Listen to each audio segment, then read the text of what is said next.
दक्षां समज्ञजहिन महाना तमागृणां रुद्रतटंगनूनि। शंकर जी को कि जो अभी भी वो पागलों की भांति ही घूम रहे हैं, शंकर जी सती के अंग को काट काट करके भगवान जमीन पर गिरा देते हैं। वहीं वहीं पर शक्तिपीठ का निर्माण होता है।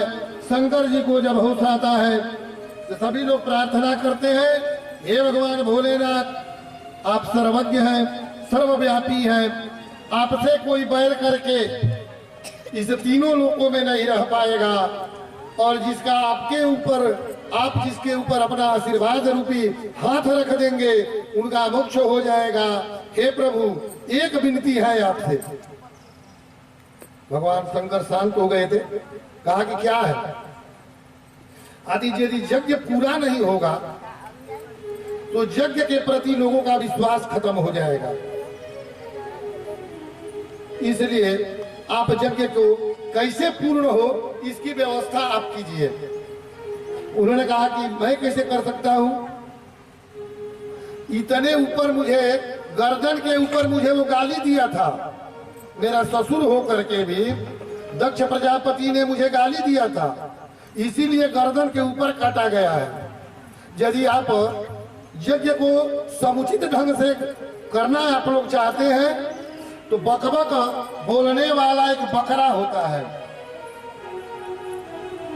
बकरे का सिर इसके सिर में लगा दीजिए और तब जाकर के यज्ञ को पूर्ण कराइए। वो सिर मैं नहीं जोड़ने दूंगा। जिस सिर से मेरा अपमान किया है, जिस मुख से ये मुझे अपमानित शब्द बोला है, मेरी पत्नी को खत्म कर दिया, ऐसे अहंकारी के शरीर में वो सिर मैं नहीं जुड़ने दूंगा।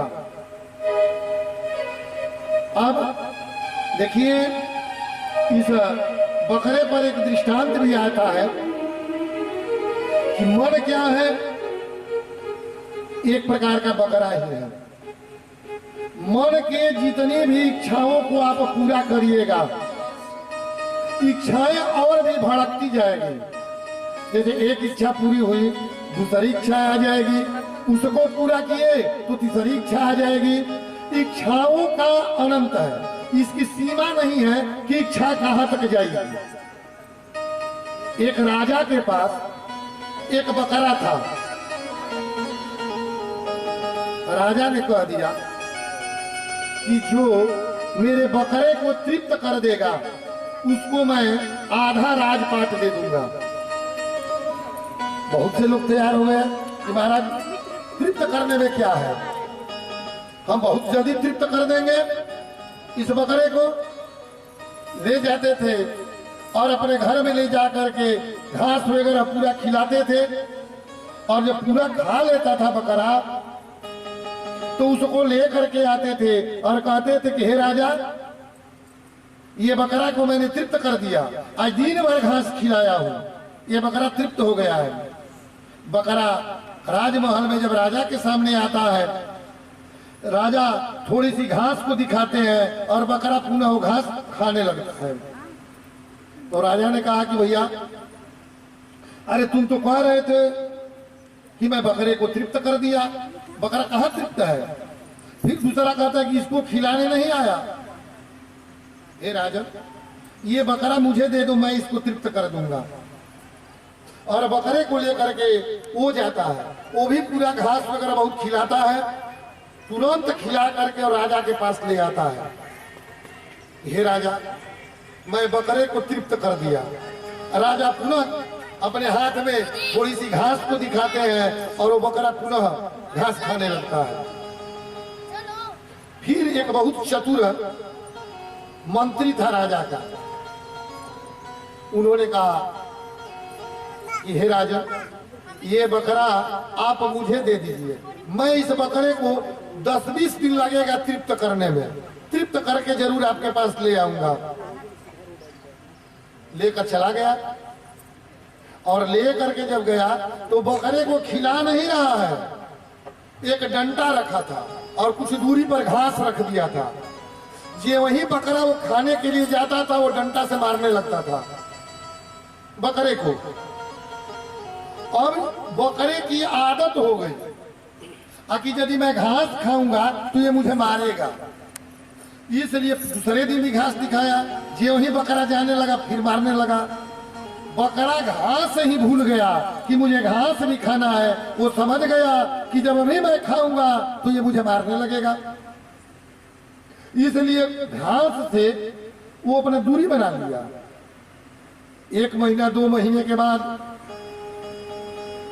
राजा के पास ले जाता है मंत्री और कहता है कि हे राजन, अब बकरा तृप्त हो गया है, अब आप इसको खिला करके देखिए। राजा घास दिखाते हैं और बकरा एक बार घास देखता है और दूसरी बार वो मंत्री का डंटा देखता है, तो घास की तरफ नहीं गया।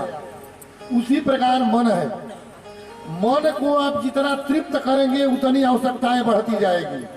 मन को संयम के कोणों से, डंडा से उसको मार करके दबाइए, नहीं तो चाहेंगे कि गाड़ी हो जाए, अब इसके बाद मुझे कुछ आवश्यकता नहीं है, तो मन करेगा कि अब जहाज ही हो जाए।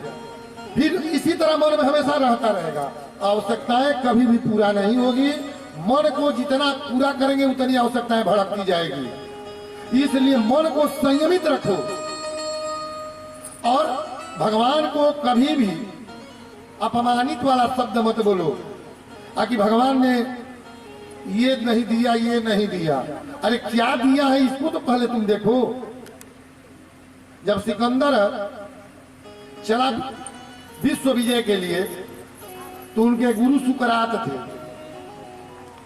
सिकंदर जैसे 15-20 उनके विद्यार्थी थे कि कौन विश्व विजयी का झंडा लेकर के निकलेगा। सुकरात एक शीशे के गिलास में आधा गिलास पानी लेकर के आए और सभी भी अपने चेलों से पूछे कि इसमें कितना पानी है। तो कुछ सब लोगों ने कहा कि गिलास आधा खाली है। कितना पानी है? तो गिलास आधा खाली है। सिर्फ सिकंदर ने कहा था कि गिलास आधा भरा हुआ है। उनको ही भेजा कि नहीं, तुम सबसे चतुर हो और तुम ही झंडा लेकर के जाओगे विश्व विजय के लिए। भगवान ने क्या नहीं दिया इस पर कभी मत सोचो। भगवान ने क्या क्या दिया, जो दिया वो बहुत कुछ दिया, इस बात पर सोचो। यदि क्या नहीं दिया सोचने लगोगे तो तुम्हें तो पाप होगा। भाई का धन हड़पोगे, गांव का धन हड़पोगे, हित नाता का धन हड़पोगे, तुम पाप कर्म की तरफ जाने लगोगे। क्या नहीं दिया सोचोगे तो ये नहीं है, ये नहीं है, ये इसको पूरा करने के लिए तुम पाप और बेईमान बन जाओगे। भगवान ने जो दिया वो बहुत दिया, इस बात पर तुम सोच करके हमेशा रहो कि जो दिया है बहुत दिया है। इसलिए भगवान शंकर ने कहा कि इनके दक्ष प्रजापति के सिर पर बकरे का सिर लगा दिया जाए।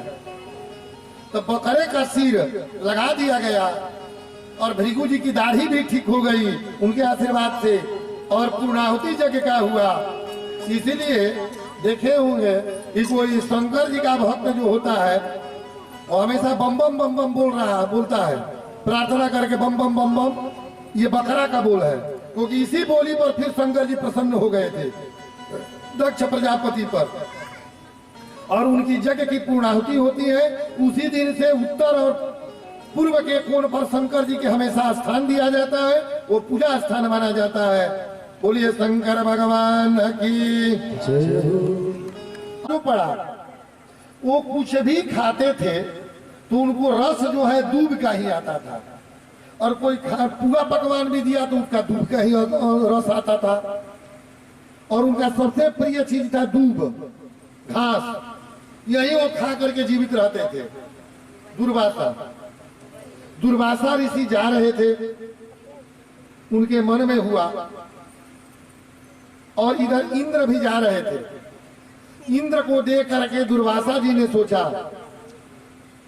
कि भैया, अरे ये स्वर्ग लोक के राजा है, इनका स्वागत करना चाहिए।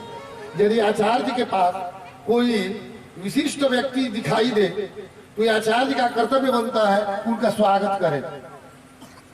जैसे आप लोगों ने आज देखा दुर्वासा जी ने सोचा कि ये नगर का राजा है और विशिष्ट व्यक्ति है, उनको एक माला दे दिया इंद्र को, और इंद्र के हाथी का नाम है ऐरावत हाथी।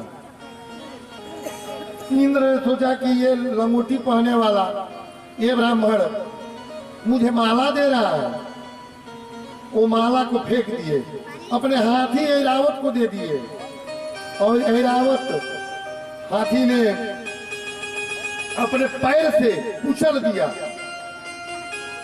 दुर्वासा को बड़ा कष्ट हुआ कि और यदि कोई आपसे बड़ा, आप लोग के लिए भी मैं कह रहा हूं कि यदि आपसे बड़ा कोई आशीर्वाद स्वरूप कुछ दे तो उसको ग्रहण कर लो, उसको अपमानित मत करो।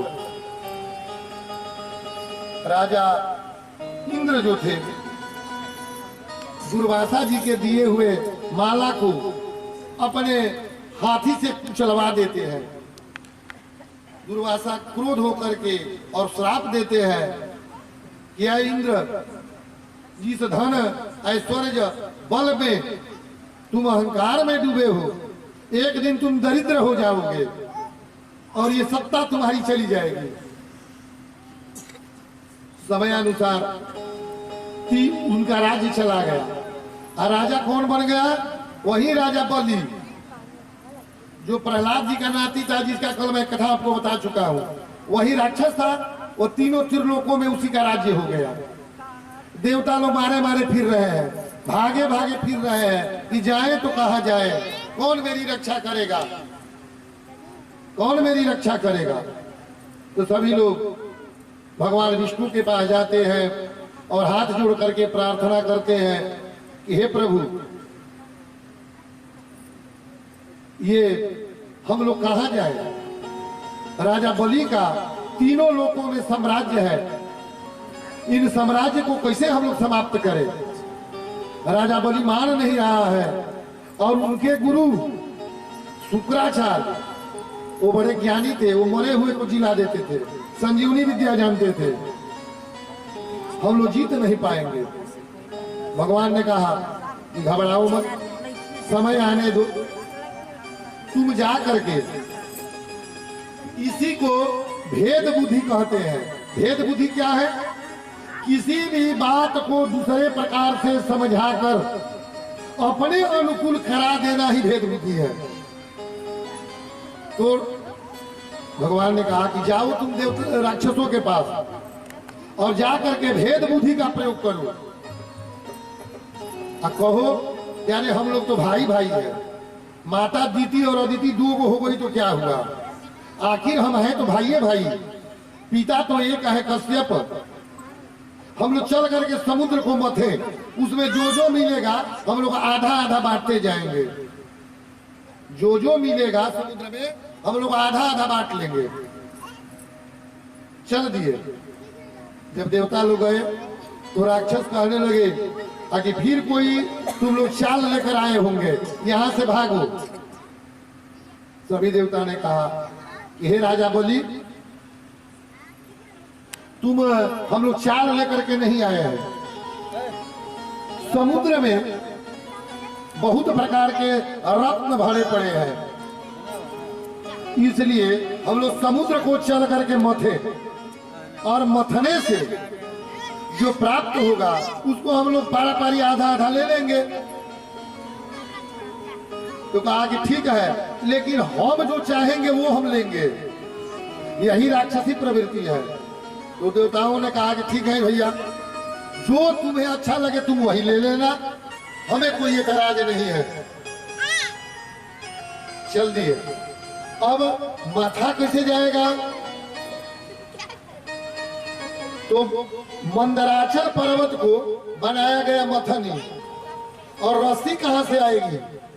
तो बासुकी नाग को सर्प का रस्सी बनाया गया, बासुकी नाग का।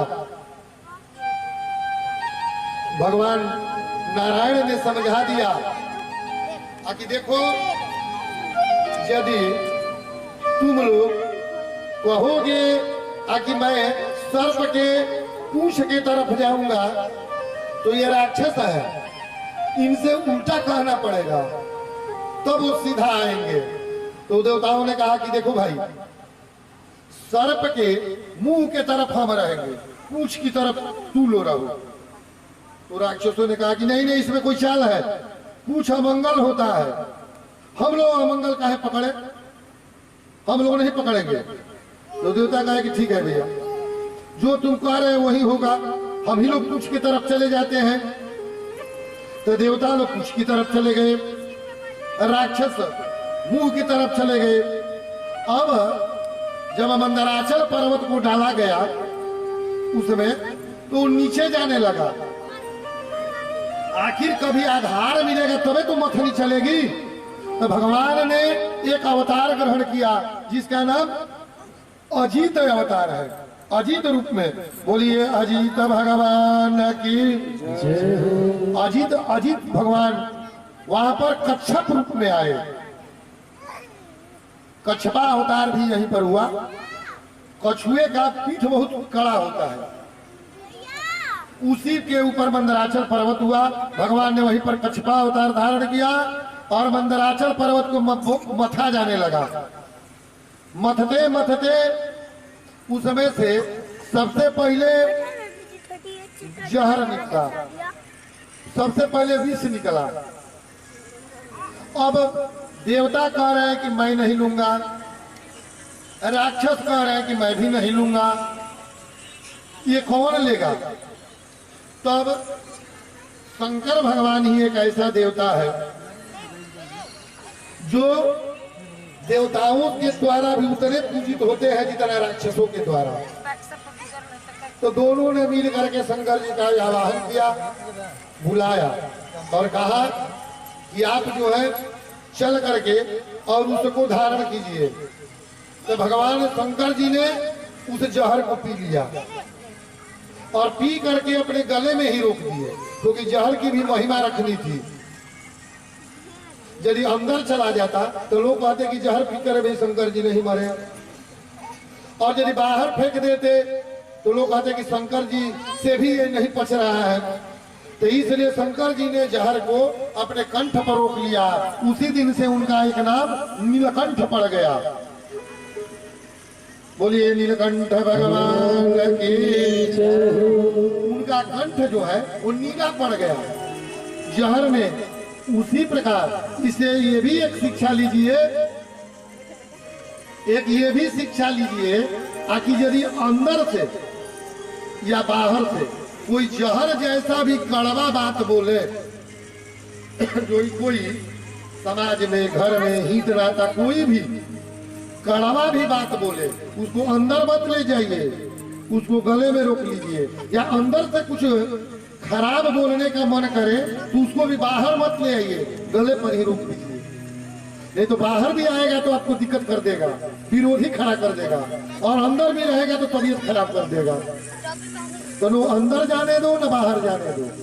यही इस भगवान शंकर ने शिक्षा दिया दुनिया को। जहर निकला, फिर समुद्र मथा जाने लगा।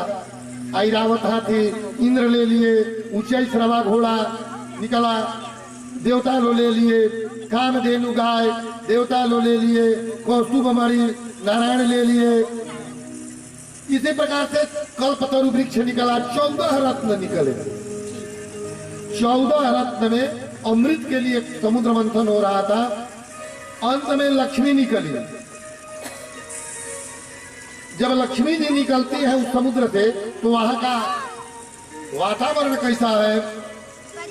ततक्षाणवीरभूत साक्षात रमा भगवते पराम रंजयंती दिशा कांत्या विद्युत सौदामिनी जता।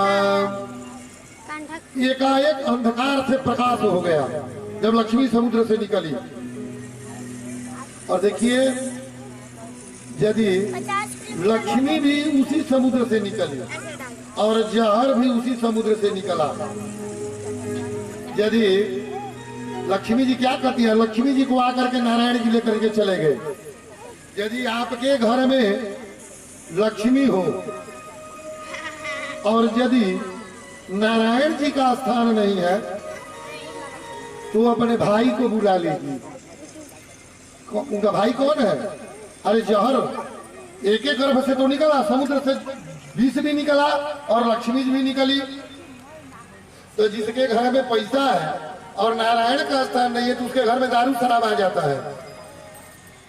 आजकल का जहर दारू शराब गांजा अफीम है, उनके घर में आ गया। तो क्यों?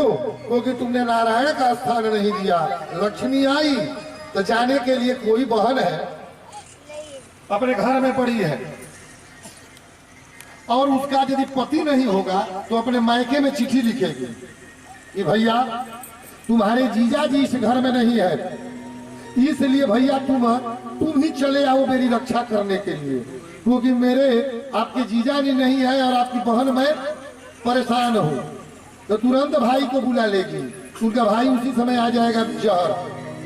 तो जब भाई आ गया तो समझो कि अपनी बहन को लेकर के ही जाएगा, बहन को छोड़ेगा नहीं घर में, अपनी बहन लक्ष्मी को लेकर के जाएगा।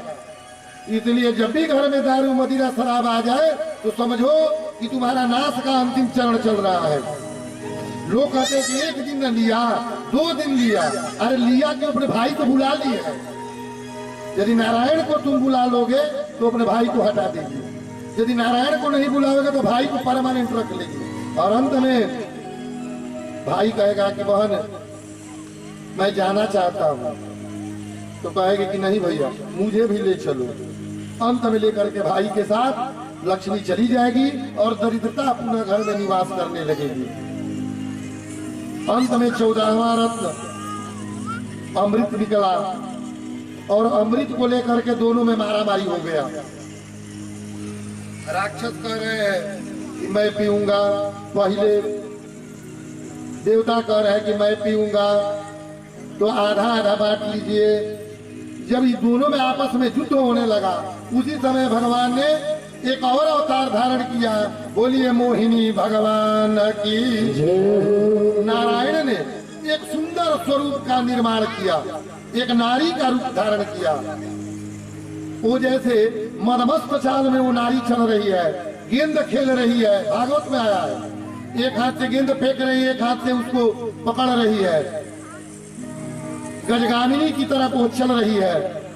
इनको देख करके राक्षसों ने कहा से पूछी, अरे भैया आप लोग इस युद्ध यहाँ क्यों हो रहा है? आप तो देखिए पहले ये बताओ कि तुम कौन हो, कहाँ जाओगे, यहाँ पर क्या कर रही हो? वो बोलती है मोहिनी जो भगवान नारायण के स्वरूप में है। कहती है कि सुनो मैं अपने लिए वर ढूंढ रही हूँ, यदि मेरे लायक कोई वर मिल जाएगा तो मैं विवाह कर लूंगी। राक्षसों ने कहा यह सुंदरी इस समय तीनों त्रिलोकों में मेरे राजा बलि जैसा कोई नहीं है, तुम चल करके उन्हीं के साथ विवाह कर लो। बाबू आगे ना। कहा कि ठीक है चलो तुम अपने राजा से पूछो कि वो मुझसे विवाह करेंगे या नहीं करेंगे।